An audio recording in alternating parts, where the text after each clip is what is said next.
إذا دائما أيها المسلم تعلق بالله، تعلق بالله، والله ثم والله ما خسر وما ندم من تعلق بالله. Allah il dit dans le Coran au prophète alayhi salatu wassalam, c'est lui qui a fait descendre sur toi le livre. Dans ce livre-là, il y a des versets clairs, nets et précis. Et Allah il nous dit quoi? Hunna ummul kitab. Et c'est la base du livre. La base du Coran, c'est que le Coran il est clair, explicite. Et après Allah il nous dit quoi? Wa ukharu mutashabihat. Et d'autres ils prêtent à confusion. Et après, qu'est-ce qu'il nous dit Azza wa Jal?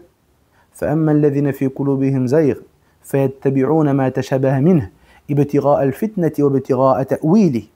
Il dit quant à ceux qui ont une maladie dans le cœur, une déviance dans le cœur, ils tournent tout le temps autour de ces versets-là, autour des choses qui sont ambiguës, autour de la divergence des ulama. Et ils vont chercher, ils vont jouer avec ça.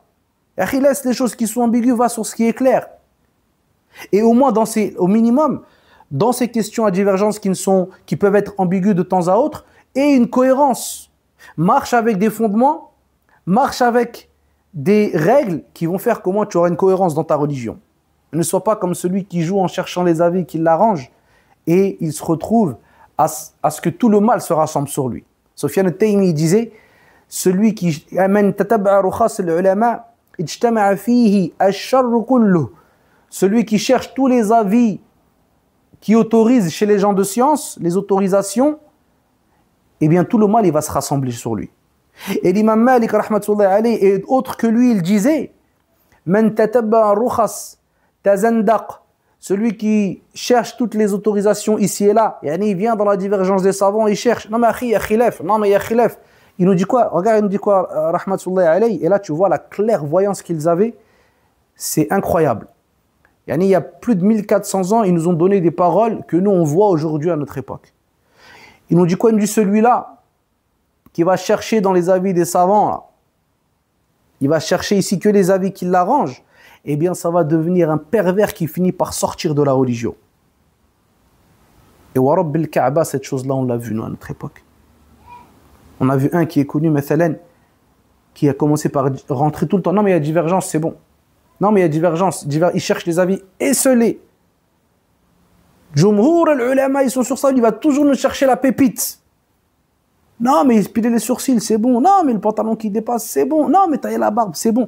Attention, celui qui a ces avis-là, les frères, suite à une méthodologie qu'il respecte, et des fondements et des règles qu'il a, lui, il n'est pas blâmable. Pourquoi? Parce que lui, quand ses fondements, il l'amène vers la dureté, il va aller vers la dureté.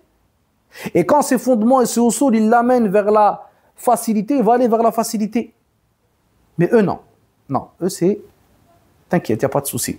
Choisis, entre guillemets, c'est comme s'il était au marché, il choisit ce qu'il veut, sous prétexte de divergence. Non, mais ça, c'est bon. Non, mais riba, non, mais c'est bon, il y a un savant qui a dit à telle époque.